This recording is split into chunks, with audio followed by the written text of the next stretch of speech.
हाँ याद आया, अम्मी पापा ने कहा था मकोड़े भाई के घर जाके आटा ले आओ, मैं तो भूल ही जाती हूँ।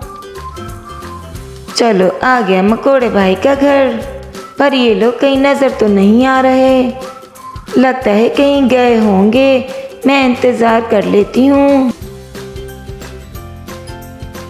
मकोड़ा भाई की तो फैमिली भी नज़र नहीं आ रही, लगता है सब के सब बाहर गए हैं। मकोड़े भाई आप कहाँ पर गए हुए थे? अम्मी पापा ने आपके पास भेजा था, थोड़ा सा आटा दे दो, आटा नहीं है हमारे घर। बहन महंगाई इतनी हो गई है, मैं आटा कहाँ से दूँ?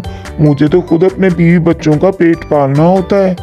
हाँ मकोड़ा भाई, पर अम्मी पापा ने कहा था मकोड़ा भाई को बोलना 1 किलो आटे में से आधा किलो हमें दे दे, 2 दिन बाद हम राशन डलवाएंगे तो आपको वापस कर देंगे।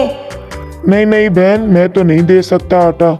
आधा किलो आटा आपको दे दूं, पीछे आधा किलो बचेगा।